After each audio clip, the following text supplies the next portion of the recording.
Hello and welcome back to the Music 101 interview podcast. I'm Charlotte Ryan. Now, last year, 2023, was a very busy one for musician Tom Scott. He released 2 albums, the first in October, the much anticipated second Avantdale Bowling Club album, and then in December surprised us with a brand new homebrew album. And both albums were received so well, and both are nominated for awards at the Aotearoa Music Awards, taking place later this month. This interview, done last year, was for the release of the Avantdale Bowling Club album Trees. Now, Trees is one of Tom Scott's most political pieces of work yet. On this album, he opens up about learning and growing to be a good father. He reflects on his own childhood. But as you might pick up, the album is about trees. Green trees, which may be a pseudonym for something else. I drove out west, down long and windy roads, to visit Tom Scott at his studio in Langholm. I feel quite distracted being in here. It's such an amazing view of all the trees. The trees are nice, eh? The trees are beautiful. Yeah. Why Trees? It's the name of your new album. Yeah, I guess the album's about trees. If I had to promote anything, it would be like trees. Like I'm out here promoting myself like a narcissist, and every billboard's about everything but the essentials. So I just thought it'd kind of be cool to just talk about trees for once. Like, who's doing the PR for Trees? Working with Christoph Alterento. Oh, that's my little brother / big brother. First time I ever met him, he was about 17. We had this gig at Kelston High School. I thought it was going to be the biggest gig of our lives. What were you doing? Both DJing? I was rapping and he was DJing. And about 7 of our friends turned up. And we had rehearsed for weeks and weeks, had like BVs and everything. And then we went home to my place and we had this big party, and, he was this like naive, young, kid, and I was, trying to get him drunk. I think I might have, but he, he's a vegan, he's real straight edge and Rastafarian kind of he was just this genius protege. And over the years we began a friendship that's lasted all the way up to here, but we never really did an album together. We did at peace projects. He sort of mixed the last one and all that. He's a genius. If you don't know Christoph Alterento, please go dig into his catalogue. Working with him on this was cool because we're now grown ass men, and we would argue over snare drum sounds and shit like that on the projects in the past. But this one we're just some old dads with a little bit of time on our hands, to make this little passion project. It's more than a passion project. Yeah, it was a 4-year passion project. But he's a genius. I don't know what to say about him. He makes things in 2 minutes and they're done, and I'm sitting there agonizing over things. He's just a different kind of. He's just chill and calm and doesn't think too much about things. He's a brilliant chef too. Works at this place up in Westmere. It's packed every weekend, making all the food, and then just comes home, makes his little beats, and to me they're fucking epic compositions. The production on all your albums I love it so much, but the production on this album also got me really excited because of the electronic sounds. Yeah, I'm glad you noticed that. Yeah, because I think that was definitely the rebellion from the last one, to try and add something new. Kind of like how jazz did that in the 70s, I guess, with Herbie and Miles. But you're listening to not Pharomonch. Not Pharomonch, no. Pharoah Sanders is his name. Yeah, the song Harvest Time. And it kind of links into our chat because I think he's a big influence on the whole sound. Even on the last record, I had a song that was basically sampling this and never made the cut in the end. He's kind of one of the godfathers of that sound, spiritual jazz. Yeah, I was going to say, what sound is it? Like him, Alice Coltrane, and Cannibal Adderley, and just a bunch of, obviously John Coltrane, and a bunch of dudes that were taking it back to sort of more spiritual things when jazz was getting quite commercial, and they were going back to Africa or to India, and just taking it back to weird scales and things, and just spirituality and Afrocentricity, and it's the kind of jazz that I always liked best, that kind of, it's sounds like it's all mixed wrong, and some guy just playing a tambourine really loud on the right hand side of the pan, and then the sax is wailing way too loud and over the drums, and yeah, it's just like the perfect kind of, just feels so raw. And yeah, so when he passed, I guess it was quite a big deal for the whole generation that was sort of inspired by him. Yeah, I bet.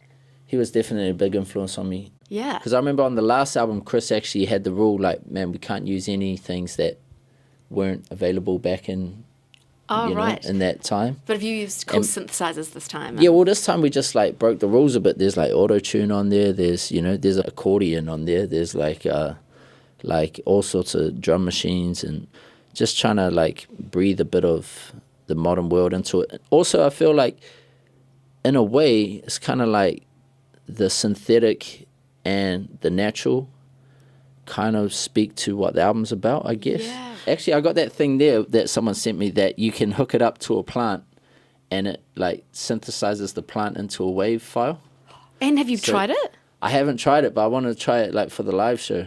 Oh my god! Like just have a plant on stage. Maybe have a selection of plants and you can just do different sounds. Yeah. Gosh. Give one of the like hydrangeas a solo or something, Take it away. Speaking of photosynthesis, the album opens with your son talking about photosynthesis. He's a clever guy. Yeah, he buzzes me out. Like, Yeah. I don't know. Picks it up. They take everything in, man. They Yeah. photosynthesize their whole surroundings. Yeah.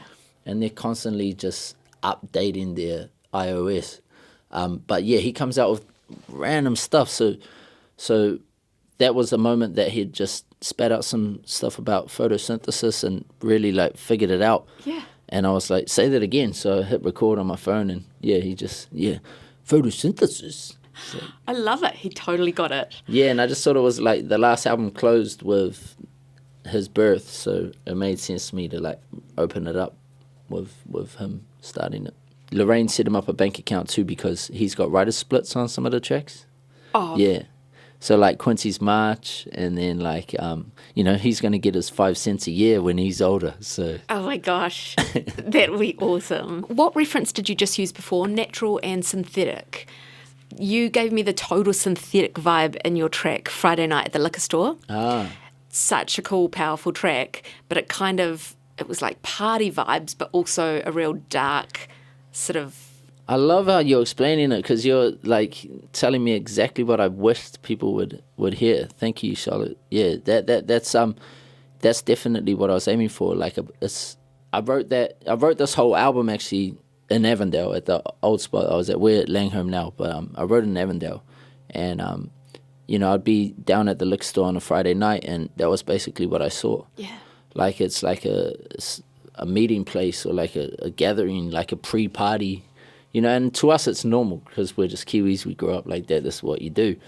But I kind of just stepped aside for a bit, and like there's a line, the water hole of the shithole. Yeah. Not that Avondale's a shithole, but it went together. But like it felt like a watering hole, sort of like we're all congregating down there, like just this one place, and it's this beautiful party, but there's pain amongst it all. Not everyone's just drinking because it's a lovely thing to do. It's like the pain of a long week. It's maybe sometimes trauma that you're running from, sometimes generations of alcoholism, and I've been, guilty in the past of promoting it. So I just thought, why not like shed a different light on it and see it from another side. And I think maybe with maturity and at my age where I'm not keen to just piss my life away, I could see it in a different light. I didn't want to be like the lyrics of alcohol. I was just trying to capture what I saw, and that liquor store is definitely, yeah. There's heaps of references I picked up about helicopters and police and stuff like that. And there's a track, Flying Pigs. That's another awesome track. Thank you. It's one of my favorites too. The police helicopter is present in basically any like working class neighborhood in Auckland. In Avondale, it's always out. My son knew the sound so well that he'd be like, "What's that noise?" And I recorded him saying, "What's that noise? The wheel sound." And I just thought that was the perfect kind of, perfect little interlude to explain like the setting of the album, where I was, and the mind state I was in. And then that song's basically about paranoia. I remember my mum back in the day was with this dude. He was all like, he was a speed freak basically, and he thought there were helicopters landing on the roof. Oh. Yeah, like he was so out of his head that he was like, they're here, they're on the roof, and yeah, I kind of had that kind of paranoia. Not quite that they were on the roof, but somewhere up there. And yeah, I got a few people in my life and around my life that I know who have those kind of delusions. Yeah. Friends that, you know, have like busted their brains open from too much meth or sinnies or stuff like that, and have these crazy like freak out ideas that people are like following them, hiding in the roof. Yeah, I guess I kind of extended that paranoia and magnified it a bit. But Do you feel like you just scraped by not getting to that point with drugs? yeah, I really think I was blessed because my parents warned me of what the end story was. Like I had girlfriends that would be like, you know, drugs are a big part of my life, you know. And I'll be like, yeah, but I'm not really keen like that. I don't want to commit my life to it. I've seen how it ends, you know. I've seen like my parents addicted to it, you know. Sorry, mum and dad, that I always have to talk about your addiction. Then, you know, but that's how it ends. It spirals as it well. It spirals, and you think you're in control of it, like you really do. And you know, the girl that I was talking about, she ended up addicted to Pete from a nice neighborhood and everything, and just we used to do drugs and now they do us, you know. That's from the last record. It's like, yeah, I think eventually the drug will abuse you. Yeah, even trees, I think, you know, everything in moderation. R.I.P. to my nana who used to tell me that.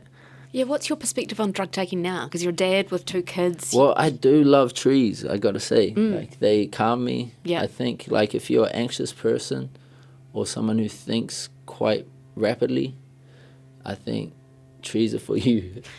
Some people say it could be a cycle, though. The trees then make the anxiety. I think that's definitely true. Yeah. I think that's definitely true. But it shouldn't be a daily thing. But just when it's going too fast, I think it's nice to just calm the spin cycle a bit. Give me that over alcohol that's destroying your brain and your body and making you violent. And so trees were a big part of the album. You named them trees. I think so, yeah. And I think it's hard for me to remember which songs were written under the influence of. Okay, so I can't ask that specifically. Okay. Well, sometimes I'm like, was this? I just know that I'm quite a method writer, so I was making sure, you know, it's got to be genuine. Yeah. It was all for science, basically, you know. Yeah. Yeah. So I did it for research and development. Yeah. I'll release that paper later. You do seem conflicted sometimes with Tree's presence on the album. Yeah.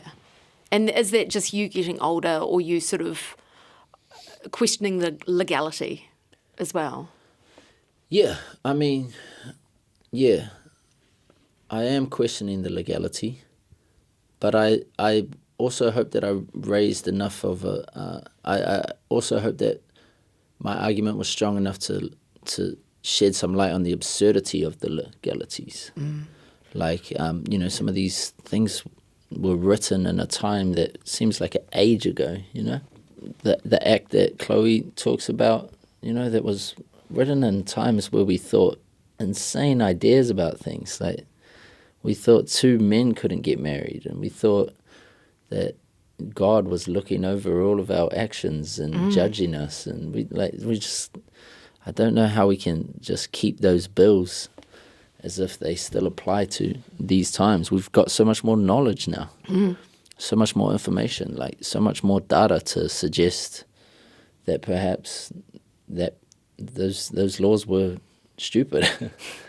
It surely has to change. I heard that Australia might legalise soon. If Australia beat us to it, I then know, we same. And it sucks because it was 49%. I know. 49%.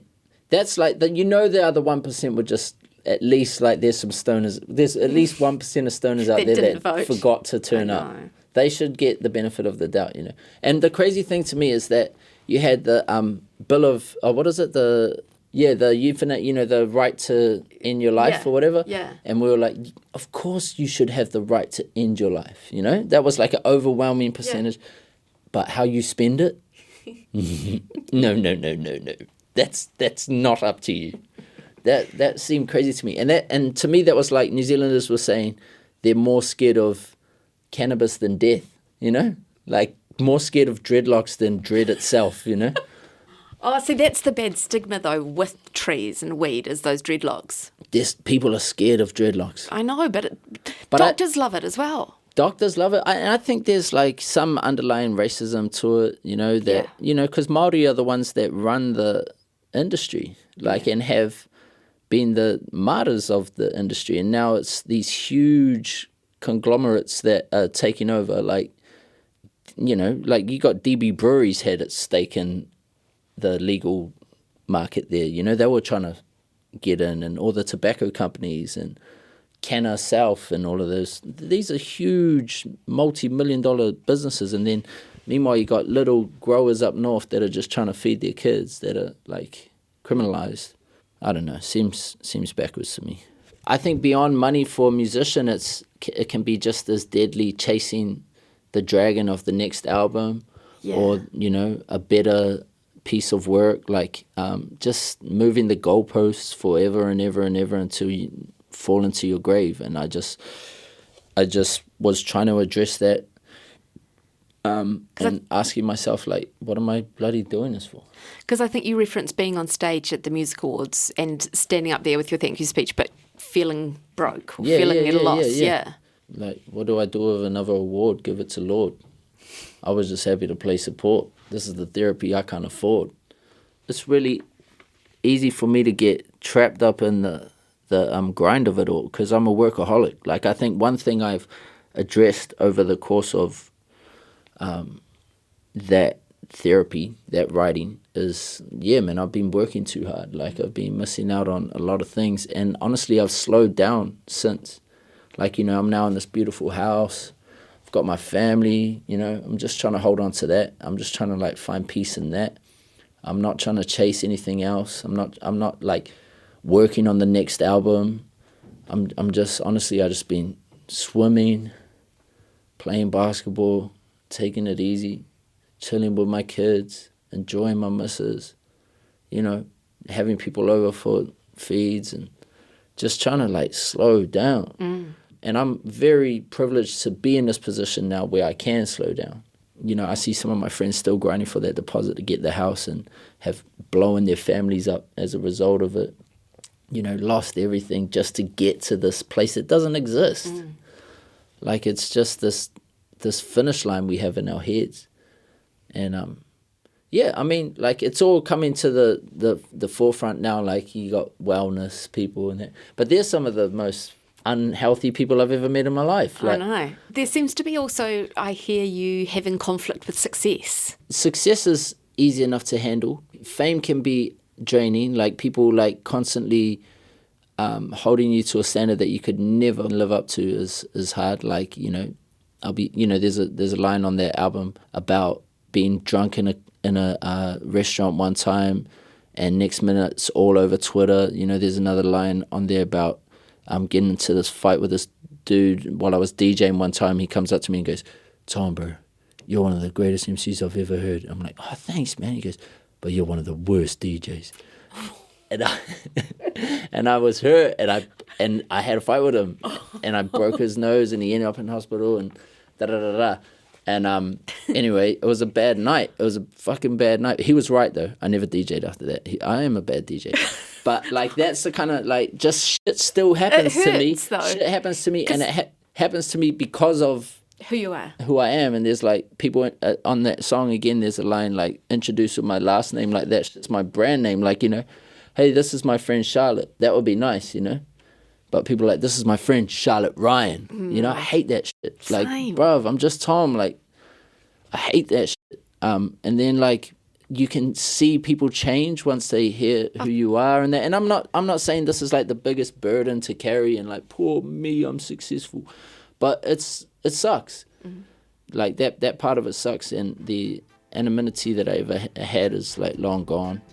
But it's definitely life I chose, and I'm happy for all the success I've had. And that wraps up another Music 101 interview podcast. I was speaking with Tom Scott about the Avantdale Bowling Club album, Trees. I must encourage you to go now and listen to Trees, the second album from Avantdale Bowling Club. You'll understand what we were talking about with helicopters and West Auckland liquor stores. All the best as well for Tom Scott, Avantdale Bowling Club and Homebrew for all the awards that they are finalists for at the upcoming Aotearoa Music Awards. And if you love listening to musicians speak about their lives, make sure you follow and share the Music 101 interview podcast, and then we'll bring you more. Until next time, take care and turn the music up.